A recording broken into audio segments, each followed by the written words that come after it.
dina waxtaan ak moom lépp lu jëm ci wàllum actualité. bu ngeen bëggee xam nag li xew fii ci Sénégal ak ci bitim réew bu leen ko wutee daje bi fii la ci Dakar Direct seen matinal ci iRadio rajo bi nga xamante ne moom la ñuy déglu fii ak. di mbégte tey di dalal Oumar Sall producteur le directeur général de Sénécam fondateur de programme UP ou ëpp court métrage comme kuy waxee te tamit nekk président de RESPEC réseau des entreprises sénégalaises de production audiovisuelle et de cinématographie ñu waxtaan te xam nga fan yëpp coow li bari na ci réew mi ci affaire série boobu tudd Rebelle te ñii di Marodi waroon ko génnee te état bi teg ci tànkam ne dafa am lu nga xamante ne respecté wuñ ko au delà de série boobu naka la ñu mën a davantage booster système cinématographique Sénégal mais culture bu bees bi ñëw toog yan matuwaay la war a jël pour industrie boobu ñu gën ko jàppale ndaxte sénégalais yi bëri dañ ciy daan seen doole xale yi bëri nañ ci am liggéey te loolu industrie te économie la naka la ñu mën a gérer économie boobu. waxtaan baa ngi noonu kon ak Alassane Samba Diop c'est en direct également ci suñu page Facebook di iRadio Sénégal 13h incha allah dinañ leen ko dégtal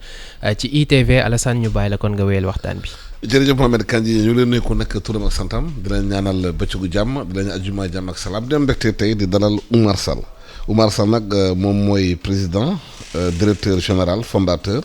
producteur Sénécam fondateur programme ëpp court métrage te Oumar Sall tamit nekk en même temps président réseau des entreprises sénégalaises de production audiovisuelle et cinématographique Omar coow li bari na fan yi diggante état bi ak ñii di Marodi xamante ne société de production la autour de benn film bu ñu waroon tudd Rebelle bu ñu mënee faram-fàccee pour auditeurs yi ñu xam lan mooy problème bi naka nga ko mën a expliquer. Alassane merci pour sa invitation bi maa ngi lay gërëm di la sant bu baax di la nuyu di nuyu seen auditeurs yi. ak ñi nga xam ne ñu ngi leen di seetaan ci télé bi problème bi nga posé problème la boo xam ni dafa nekk diggante effectivement suñu collègue bi Massamba Ndour bu Marodi ak direction cinématographie alors ñi Massamba dafa demandé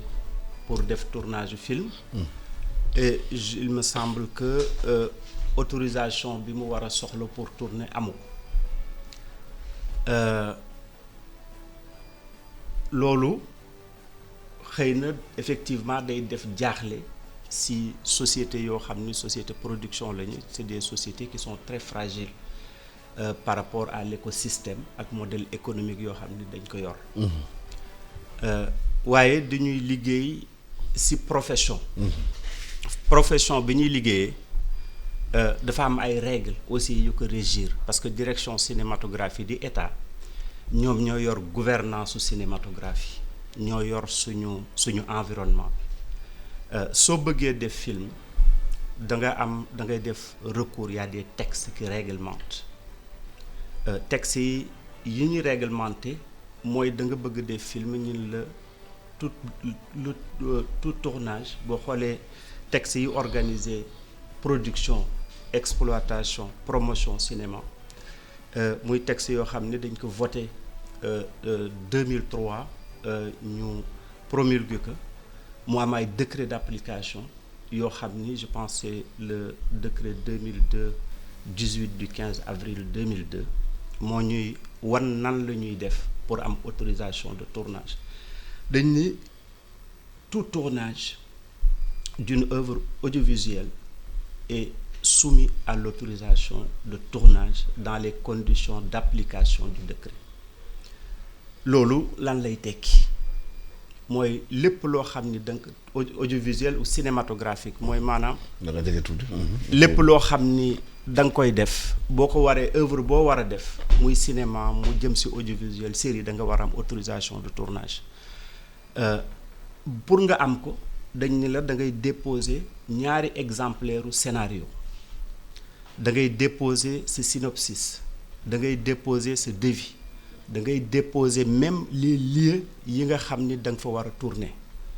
da ngay joxe même ba ci contrat yi nga xam ni da ngay engager techniciens yi wala ñi nga pressentir pour ñu bokk sa tournage da nga war a renseigner ces éléments su ko defee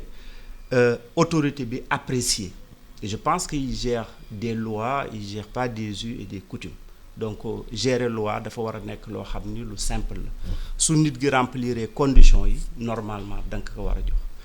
mais su ma xoolee arrêté bi donc c'est là où peut-être je ne suis pas d'accord pour dire que censure la da ngay censure mooy je pense que rôle Sénégal du rôle direction cinématographie bu conditions yi moté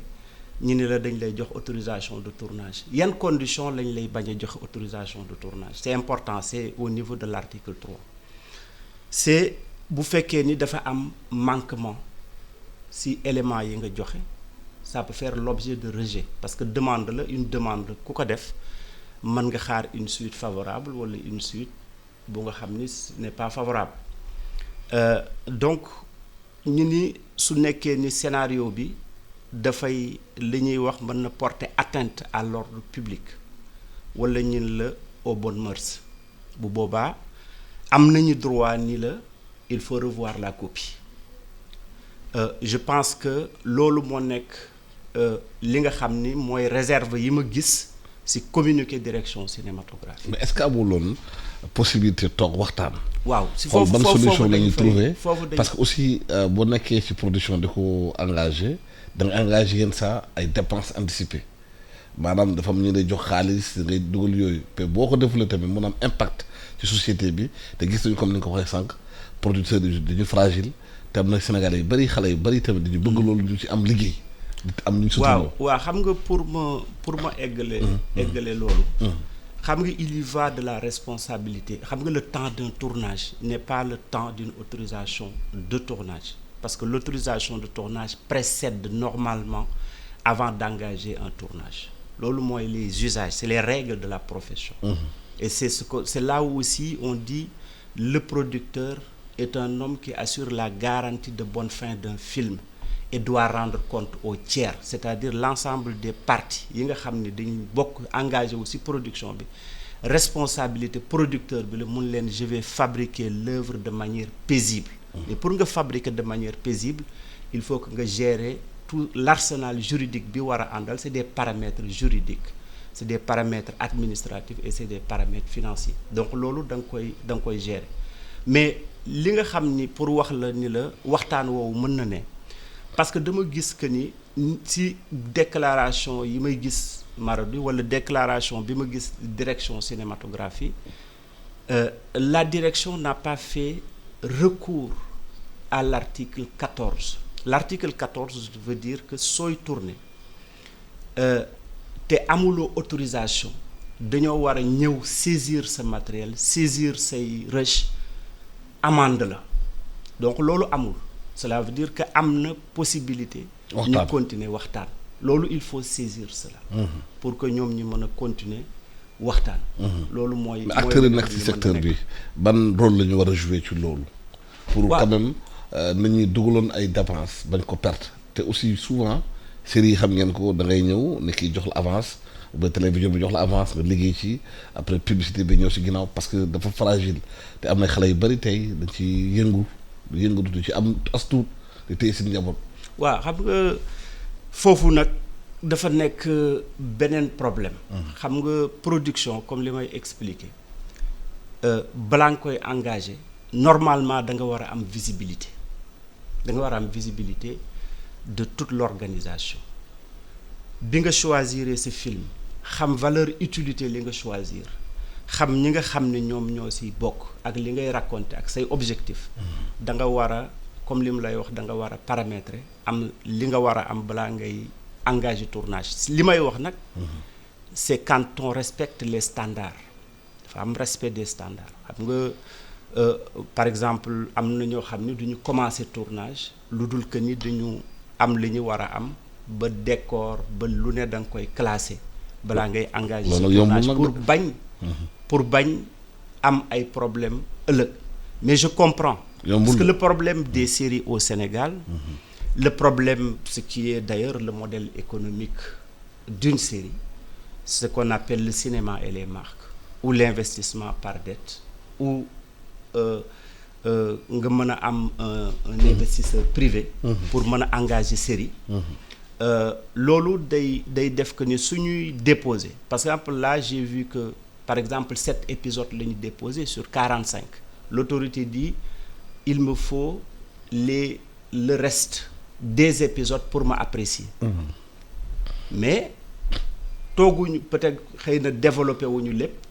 xëy na binduñu lépp, kon mënuñu joxe lépp. Mais mooy modèle dañuy commencer au jour le jour et puis di daw si ginnaaw di tourner à la carte et di diffuser le même jour. Loolu modèle économique, le choix la.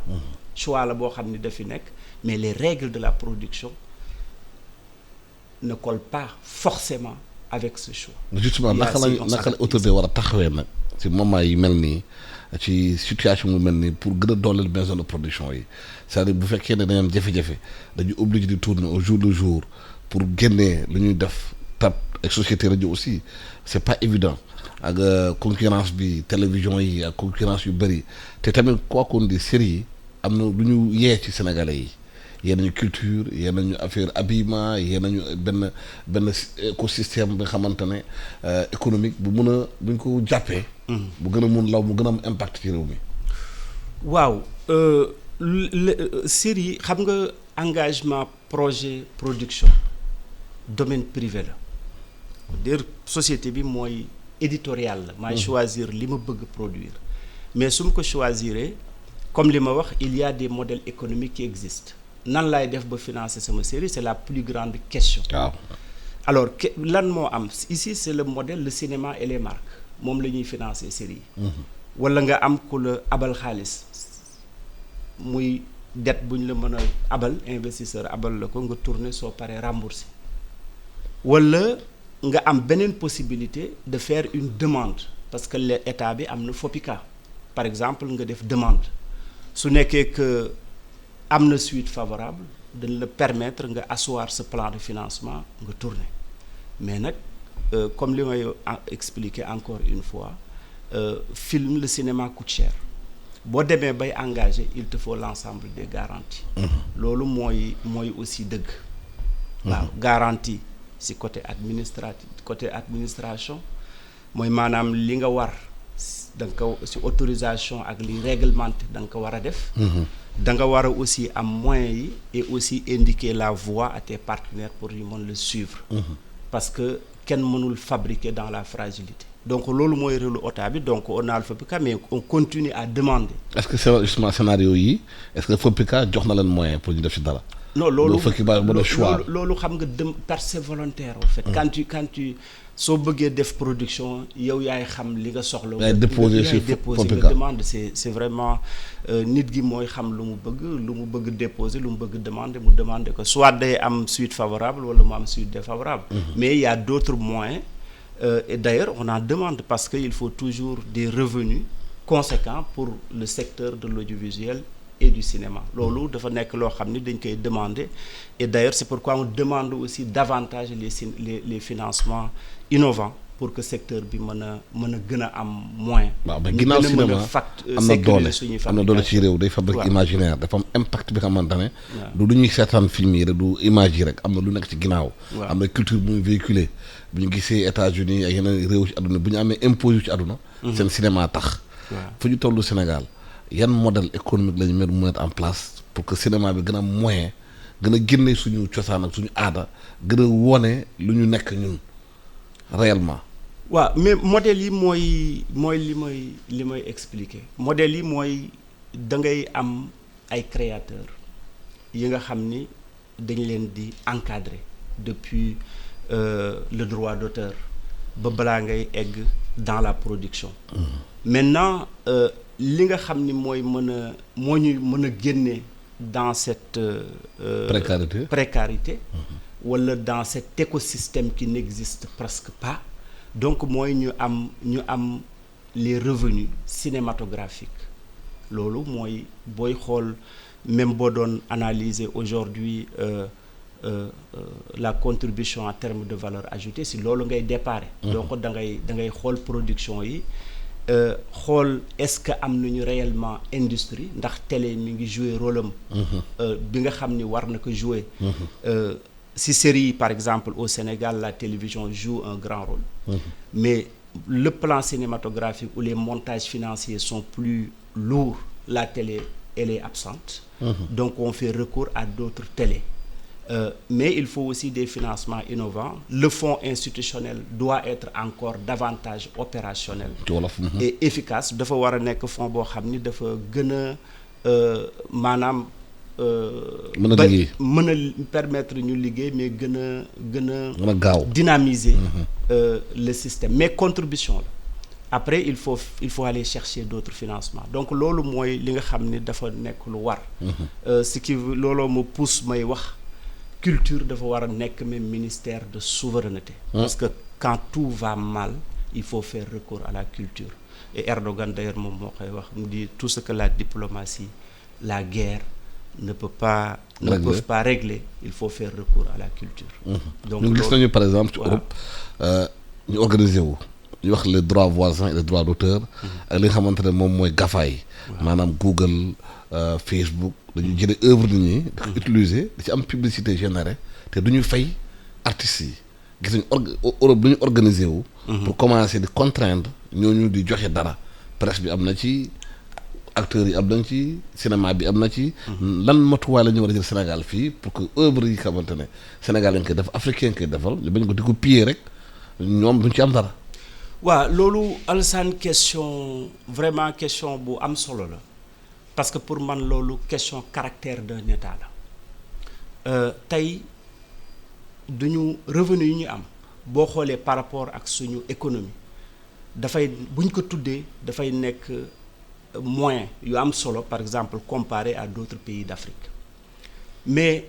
l'Afrique devrait parler d'une seule et même voix par exemple Union africaine par exemple voilà Union africaine et on a la chance que le président Macky Sall mu nekk président Union africaine tey ci feuille de route am lii d'ailleurs lu ñuy ñaan la dafa war a nekk loo xam ni dafa ni ñuy waxe blé dañ ko war a waxe ak GAFA yi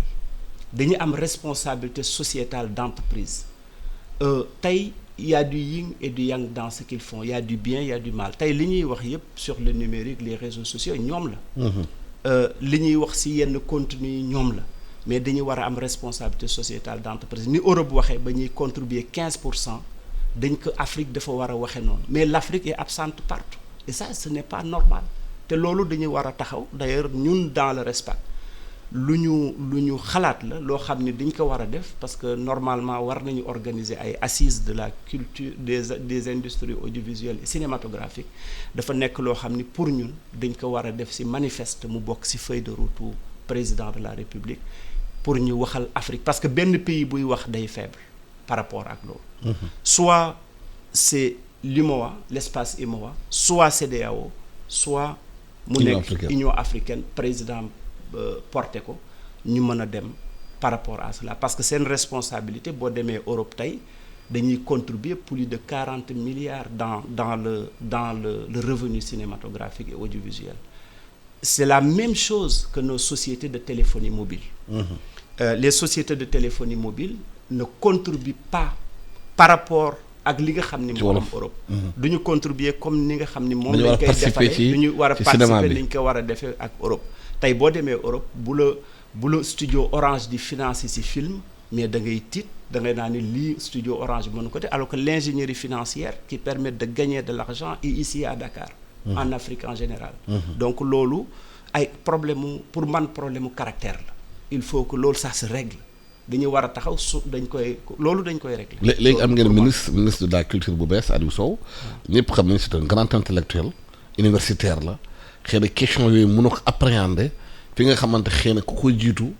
amul profondeur boobu la ngeen xaar ci moom. waaw xam nga pour man y a quelque chose qui est assez relatif xam nga cinéma sénégalais depuis année yi ñu nekk dafa am ay performances inégalées en Afrique. dañoo gagné ñaari étalon de Yanenga. d'ailleurs ñu produire que muy 2013 2017 dañoo dem yóbbu Sénégal Oscar ñaari yoon ba ñetti yoon presque dañoo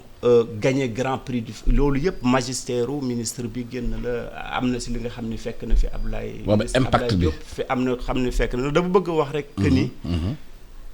continuité day am parce que y a des chantiers yoo xam ni dafa exister mais chantier yi pour nga dañ ko war a continuer parce que ñun suñu attente ci structuration yi ba léegi ça reste intact mooy dañoo soxla ñu am centre national de la cinématographie ñu am CNC dañoo soxla registre public bi dem parce que liggéey nañu ba visibilité am ba investisseurs yi ñëw nañu Sénégal lu bëri mais il faut que l'écosystème prenne ñi nga mu am retour sur investissement ñu mën a liggéey parce que le fonds FOPICA c'est un fonds revolving dañ ko war a rembourser mais écosystème bi mënu ko permettre donc yooyu yëpp dañ ko war a boole liggéey ko pour que ñu mën a egg fi nga xam ni moom la ñu war a eggale le secteur parce que il ne faut pas se tromper les questions d'employabilité des jeunes passeront forcément par la culture par le numérique formation aussi voilà la culture par le numérique tey boo jëlee benn étude UNESCO dañ naan la Afrique il y a 816 millions de connexions SIM cela veut dire également qu'il faut créer un pont entre la culture la créativité l'économie le numérique et le développement durable ce pont-là il faudra créer ça et c'est là où nous attendons nous en tout cas des réponses favorables de l'attention et de l'écoute parce que loolu moom moo nekk loo xam ni pour ñun moo mën a jëmale mbir yi kanam donc dañu war a utiliser beaucoup le numérique. Il y a aussi la question de la formation am na ci bu rëy aussi. waaw la question de la formation d'ailleurs il y a beaucoup d'initiatives c'est le capital humain ici il y a peu de techniciens il y a trop de maladresse parfois dans les créations. ci wolof. dafa nekk loo xam ni dafa nekk lu am solo mooy maanaam am ay techniciens yu xarañ mais loolu ci formation lay aw ndaw yi dañuy bëgg dugg dañuy bëgg liggéey c'est spontané dañuy jàng ci tas bi mais dañuy manquer formation ce qui fait que dañuy def ay séries dañuy am maladresse dañuy bëgg d'ailleurs benn modèle économique la ñu am mooy YouTube. C'est YouTube qui fait aujourd'hui beaucoup de gens dans ce domaine loolu dañ ci war a def attention parce que modèle économique la et YouTube on peut tout mettre tant que c'est bien monétisé nous sommes rémunérés donc en face il faut un autre modèle économique bu nga xam ni dañ koy porter pour les séries pour le cinéma pour autre chose pour que ndaw yooyu aussi ñu am seen repère am jëmukaay boo xam ni dafa nekk lu baax donc la formation c'est le capital humain c'est indéniable en Afrique on a presque les meilleurs techniciens mais il faut augmenter cela il faut former aussi des producteurs nous d'ailleurs dans le cadre de Up Court Métrage c'est ce que nous faisons nous formons des auteurs réalisateurs mais nous formons aussi des producteurs parce que nous sommes dañu am ngëm ni kenn mënul tàqale l'aspect créatif et son industrie et l'industrie passe forcément par les sociétés qui sont garants de l'industrie donc loolu moo am ndax ñun duñu doon cinéma réalisateur et cinéma réalisateur jëmalewul cinéma bi kanam parce que duñu embaucher amuñu société loolu xewi na donc on passe forcément par les sociétés de production pour que ñu mën a porter l'industrie loolu moo nekk loo xam ni moo am mais société de production il faut aussi état jàppal leen ci ginnaaw am mécénat am lu bari am ñu xam gëm-gëm xam ne cinéma bi war na mën a yóbbu Sénégal fu ëpp fu mu nekk waaw loolu dafa nekk loo xam ni ñun dafa nekk lu ñuy laaj bis bu ne xam nga mécénat am na loi boo xam ni dañ ko fi voté loolu dafa nekk loo xam ni dafa am solo ndax day dolli li ñuy wax le revenu cinématographique parce que revenu état rek du doy revenu marque yi kese dafa am foo xam ni dafa ci série la gën a dem moins ci cinéma donc dañu war a jàppale